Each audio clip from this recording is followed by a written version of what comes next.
તો આ પુણ્ય, આ કરો તો આ પુણ્ય, આ કરો તો આ પુણ્ય, અનેક પુણ્ય કરવાના ઉપાયો શાસ્ત્રોએ આપ્યા છે. પણ ભગવત પ્રેમ પામવાનો ઉપાય ઉપનિષદ તો એમ કહે કે યમે વૈશે વૃણુતે તેન લભ્ય, જેના વર્ણનો વિચાર કરે ને મળે. પણ 3 તત્વ એવા છે જે ભગવત પ્રેમ આપી શકે છે. પહેલું તત્વ મુકુંદ રતિવર્ધિની જયત પદ્મવંશા.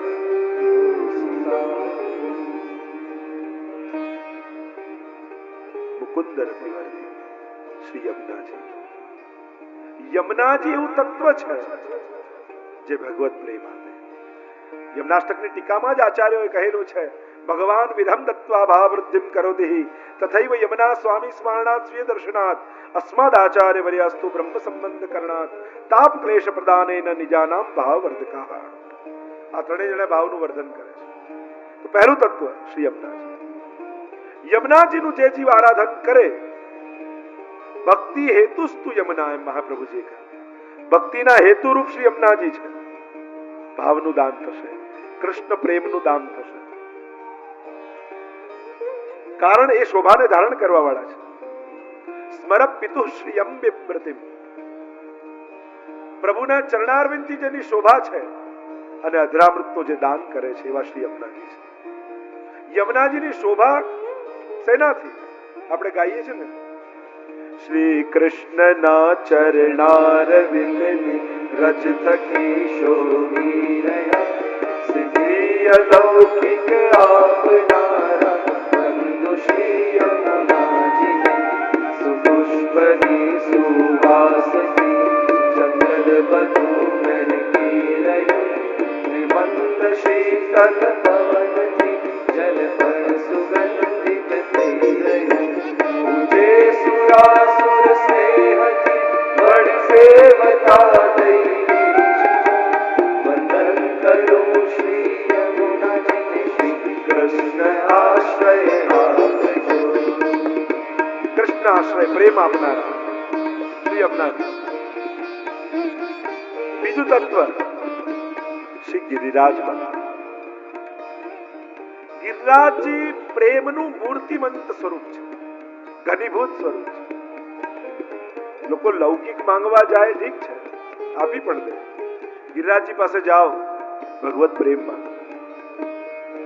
ગિરિરાજજી જેવો ભગવદી આ ભૂતલમાં બીજો કોઈ નથી. તમને કોઈ સત્સંગ કરવા માટે વૈષ્ણવ ન મળતો હોય ને, એમ થાય કે કોઈ ભગવદી મળતા નથી, તો ગિરિરાજજીનો સંગ કરો. આપણને તો મનમાં એક જ બેઠું છે કે કંઈક તકલીફ હોય તો ગિરિરાજજી પાસે જવું. હવે આ ભવરોગ લાગ્યો છે, સૌથી મોટી તકલીફ છે. એ માણસને સમજાતી નથી, દેખાતી નથી. જે રોગ સાચે સાચો સાચી બીમારી છે ને, એ માણસને ખબર જ નથી. દેહના રોગ માટે જાણીને દોડીએ છે. સાચો તો ભવરોગ છે. કોઈ શ્રેષ્ઠ ભગવદીય હોય પ્રગટ હમણાં ભૂતલ પર, તે ગિરિરાજજી છે. અંતાય વદ્રિર્બલા હરિદાસ વર્યો. કારણ કે જેનો સંગ ગોપીજનોએ કર્યો, તો વિચાર કરજો કેવા ભગવદીય છે. જેનાથી પુલિંદજીઓ પૂર્ણા પુલિંદ ઉરુગાય પદાબ્જ રાગ. વેણુ ગીતમાં કહ્યું પુલિંદીઓને પૂર્ણ કયા. તો પ્રશ્ન જગાવ્યો મહાપ્રભુજી, કોઈને પૂર્ણ ન કયા, આ પુલિંદીઓને પૂર્ણ કેમ કયા? ક્યાંથી પૂર્ણ થઈ ગયા? એ તો સુબોધનીમાં મહાપ્રભુજી કહે એ પૂર્ણ એટલા માટે થયા કે હરિદાસ વર્ય એવા ભગવદીનો સંગ થયો છે. સંગ વગર પૂર્ણ કેમ થવાય? અને એટલા માટે પુલિંદજીઓને પૂર્ણ કયા, ભગવદીનો સંગ છે. તો જેને ગોપીજન ભગવદી કહેતા હોય, વિચાર કરો એ કેવા ભગવદી હશે. આપણે જેમ કોઈ ગુરુજન કે આ ભગવદી છે, આનો સંગ કરજો, તો આપણને કેવો અહોભાવ થાય કે જેને ગુરુદેવ જેને ભગવદી કહેતા હોય તો કેવા વૈષ્ણવ હશે.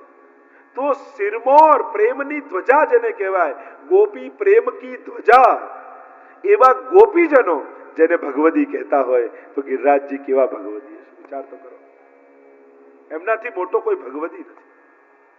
અને ત્રીજું તત્વ કૃષ્ણ પ્રેમ આપનારું શ્રી વલ્લભ તત્વ છે. સાનિધ્ય માત્ર દત્ત શ્રી કૃષ્ણ પ્રેમણે નમઃ. સાનિધ્ય માત્રથી યમુનાજી સ્મરણથી પ્રેમ આપશે. ગિરિરાજજી સંગથી પ્રેમ આપશે અને વલ્લભ સાનિધ્યથી પ્રેમ આપશે. આ ત્રણેય તત્વ પ્રેમનું દાન કરે. શ્રી વલ્લભ સાનિધ્યમાં નિકટ નેક જો બેઠો છાય, ક્ષણવાર પણ એ કલ્પ વૃક્ષ રૂપ વલ્લભની છાયમાં કોઈ બેસી ગયું ને એને ભગવત પ્રેમથી ભરી દેનારા શ્રી મહાપ્રભુજી છે.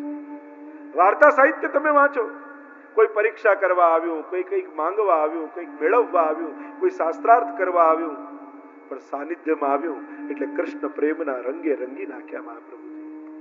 કેવા કેવા ચરિત્રો તમે વાર્તા સાહિત્યમાં જુઓ તો ખરા. રૂપપુરારીદાસ શિકારી મરેલા પક્ષીઓ લટકાવીને આવ્યા. મારો ઉદ્ધાર થાય. કૃષ્ણ પ્રેમે રંગી દીધા. ગુસાઈજી પાસે પેલો કંજૂસ આવ્યો, સેવા તો કરીશ પણ એક રૂપિયો ખર્ચ ન થવો જોઈએ. આ તમારા પુષ્ટિ માર્ગમાં ખર્ચો બહુ. સેવા તો કરું આપ કહો છો પણ એક રૂપિયો ન ખર્ચો. એવા કંજૂસને પણ માનસી સેવા ગુસાઈજી આપી. પેલા દૂધમાં હાથ નાખ્યો ને ખાંડ કાઢવા માટે, ઠાકોરજી હાથ પકડ્યો, આમાં તારું શું જાય છે? નથી દૂધ નથી ખાંડ, માનસી છે. કંજૂસ સ્વભાવ ને એટલે હાથ નાખ્યો.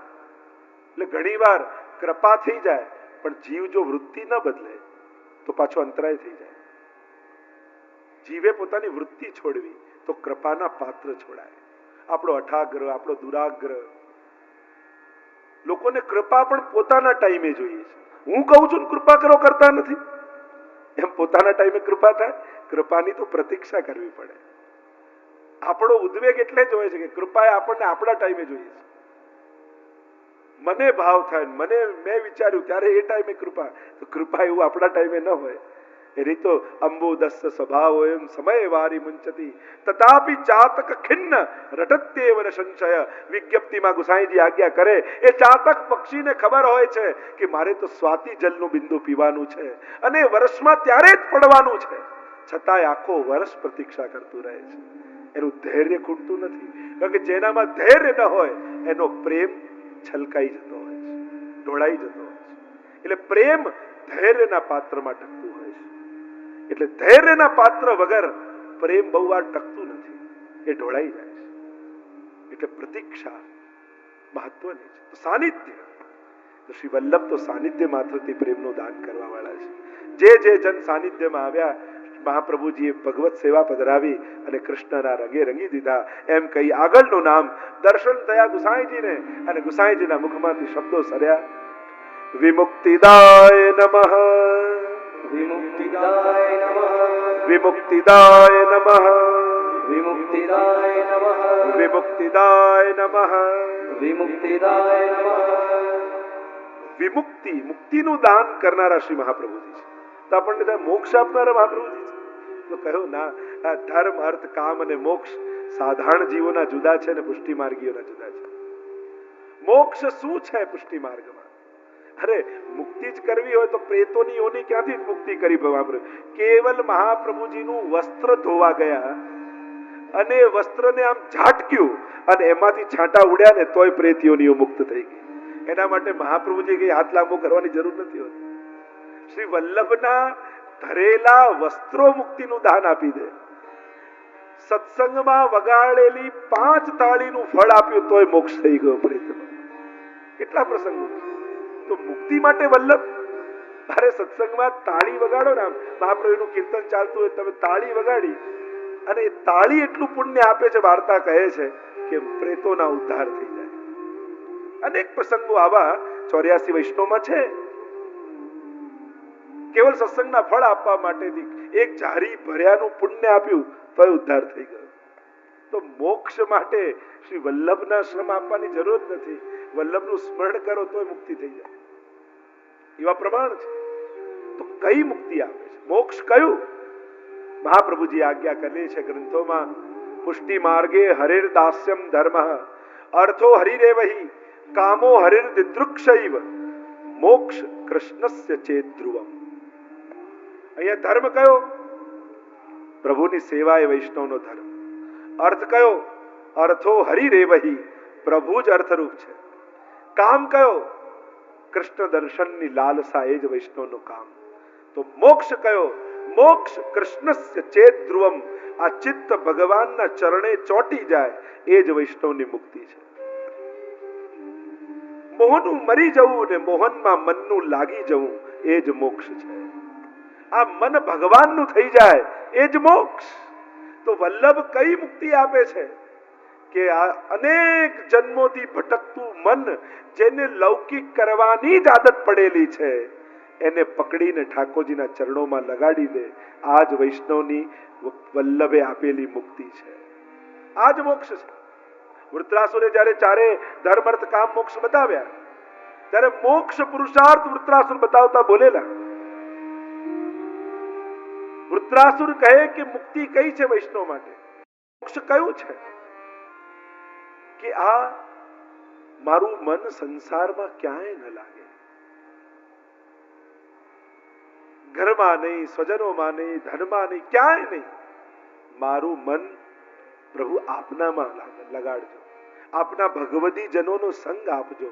કારણ કે ભગવદી જનોનો સંગ એ મુક્તિ કરતા પણ અધિક આનંદ આપનારો છે. અને ભગવદી જનોના સંગથી મને અનાસક્ત ભાવ જાગે અને મારું ચિત્ત પ્રભુના ચરણોમાં લાગી જાય. આ મુક્તિ છે. ચેતસ્તત પ્રવણમ સેવા, જેને કહે ચિત્ત પ્રભુમાં પરવાઈ જવું, એ જ સેવા. મને ભગવાનનું બની જવું એ જ મોક્ષ.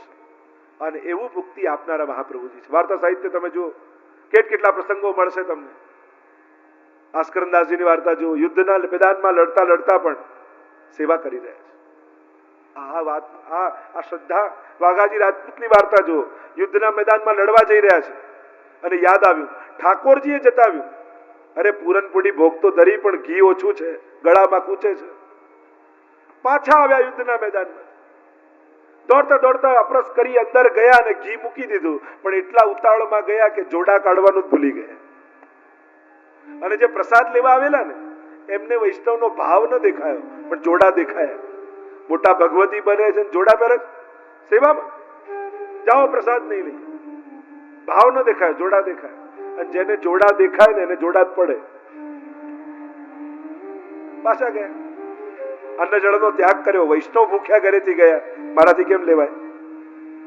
ગુસાઈજીએ કૃપા કરી. તો મહાપ્રભુજીની કૃપા જેના. અરે આસ્કરણદાસજી સેવામાં બેઠા હતા, પાછળ કોઈ ચોર આવ્યો ને તીર માર્યું, આર પાર નીકળી ગયો, લોહીથી ખરડાયેલા વસ્ત્રો છે, ચિત્ત સેવામાં છે. ચાકરે આવીને કહ્યું કે આપણે તીર વાગ્યું, ત્યારે એમને ભાન આવ્યું. આવું ચિત્ત ભગવાનમાં લાગે. એવા તો અનેક પ્રસંગ તમે દરેક ભગવતીઓની વાર્તામાં તમે જુઓ. અમ્મા ક્ષત્રાણીનો પ્રસંગ જુઓ, કેવું ચિત્ત પ્રભુમાં છે. બંને નાના બાળકો જતા રહ્યા, રોજ ઠાકોર સાથે ખેલતા એ બાળકો. પણ પહેલા મોટો દીકરો ગયો, નાનો દીકરો ગયો. સેવાથી પહોંચીને બહાર આવીને રડે છે. લાલનથી સહન ન થયું કે માજી રડે ને મને નથી ગમતું. એટલે પ્રભુ આગળ બેઠા હોય તો બહુ રડ નહીં કરો, પ્રસન્ન રહે, પ્રસન્ન ચિત્તે રહે. કારણ કે ભક્ત રડતો હોય ને તો પ્રભુને આનંદ નથી આવતો. એટલે જ્યારે પ્રભુ સન્મુખ હોઈએ ત્યારે પ્રસન્ન ચિત્તે ઠાકોરજી આગળ બેસવું. ઘણાના તો નળ ખુલ્લા જ હોય, ઘણાને કેવું પડે ભાઈ ટાંકી ખાલી થઈ જશે, બંધ કરો. તો વિરહ તો અનવસરમાં છે. પ્રભુની સન્મુખ તો પ્રસન્ન ચિત્તે રહેવું, હસતા રહેવું, તો પ્રભુને આનંદ આવે, પ્રભુને પ્રસન્નતા થાય. અને અમ્માને રડે ગમે નહીં. ગુસાઈજીને ફરિયાદ કરી કે આપની સેવક રડે છે, મને નથી ગમતું. ગુસાઈજી આવ્યા, સમજાવવા લાગ્યા, અરે અમ્મા રડો છો કેમ? બાળક ગયા દુઃખનો વિષય છે, પણ તમારા સાચા બાળક તો આ નવનીતલાલ છે. બાળક એ છે, ઠાકોરજી છે. અમ્માએ જે જવાબ આપ્યો સાધારણ વ્યક્તિ તો વિચારી ન શકે. અમ્માએ કહ્યું એટલા માટે નથી રડતી કે દીકરાઓ ગયા, પણ મારા દીકરા જોડે રોજ ઠાકોરજી ખેલતા, મને તો રડવું એટલે આવે છે, મારા ઠાકોરજીના ખીલોના જતા રહ્યા, મારા લાલન એકલા પડી ગયા, એટલા માટે રડું છું. આવો ભાવ આ મુક્તિ કરતા મોટો નથી. મહાપ્રભુજી જે આપ્યું મુક્તિ તો વેંટી દેવામાં આવે. મુક્તિ એ બહુ મોટું નથી. આપણે ત્યાં તો ભાવનું દાન મહાપ્રભુજીએ કર્યું. તો વિમુક્તિદાય નમઃ એમ કહીને કહ્યું, આપ તો આ પરમ ફલરૂપ મોક્ષ આપનારા છો. આગળ નામ કહેતા ગુસાઈજી આજ્ઞા કરે, રાસલીલૈક તાત્પર્યાય નમઃ. રાસલીલૈક તાત્પર્યાય નમઃ. રાસલીલૈક તાત્પર્યાય નમઃ. રાસલીલૈક તાત્પર્યાય નમઃ. રાસલીલૈક તાત્પર્યાય નમઃ.